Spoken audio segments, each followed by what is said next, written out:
For my next trick, I need the spectator to touch two cards from the middle of the pack. In this case, just pretend the spectator wants the 2 of diamonds and the 3 of spades.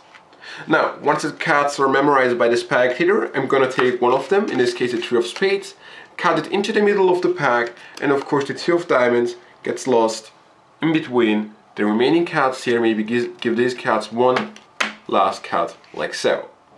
Now, just in case the spectator wants me to shuffle the cards, I'm gonna give the cards one last shuffle so the 2 selections are really lost in the pack. However, I don't know if you noticed, but since the beginning of this trick, I'm having here 2 cards, the 2 red aces, underneath the card case. Now, I will use them to find your 2 selections.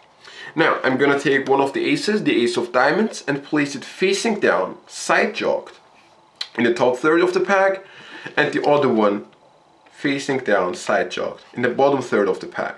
So as you can see, there are a lot of cards in between them. Now, the idea is this. As I'm spreading the cards, the 2 red aces will melt together and catch 2 cards which are going to be your selections. And the reason why I place them facing down into the pack is the fact that I want to see them very easily after I'm finished with the trick. Now, let's get started. As I'm spreading the cards, they will melt together. They're right over here, in the center of the pack. And, oh, that's a problem. Now, they really melt together, but there is no card in between them, which is actually a big problem because I kind of failed the trick. You know what? I think the 2 red aces did a great job because here is the 2 of diamonds and the 3 of spades, your selections. And that's basically the trick. It is a very nice, simple, quick, amazing effect. I really like to perform this a lot, and here is now the explanation for it. So here is the explanation for this quick fun effect. Now, for this effect you need the help of the 2 red aces or any 2 of a kind you wish, and you can just introduce them at the beginning of this trick, or you can just leave them on the table and get back to them in a minute. Now, once the spectator is looking at the aces, you are going to give the cards some quick shuffles, and then you want the spectator to choose 2 cards. And of course you can use 2 spectators for this effect. In this case, we have here the King of Clubs and the King of Spades as the selected cards. Now, you want the spectator to memorize them, and once the spectator or the spectators have memorized the cards, you're going to say that you're going to lose them in the pack. And what you have to do is you have to control both of the cards to the top of the pack. Now, the easiest way is this. You take the first one, swing card it into the pack, catch a pinky break above it, okay? And then you could control it back to the top using any method you wish. And then take the second one, place it on top, and do the exactly same thing and control it to the top. By doing this, the 2 selections are going to end up on top of the pack. Now you're going to introduce the 2 red aces if you didn't do that at the beginning. And as you're introducing the 2 red aces, you have to perform the Browy reversal with the top 2 cards. If you don't know how to perform it, go and watch my last video because there I'm explaining how it's done. I'm just going to put the link to the video on the screen now so you can learn the Browy reversal.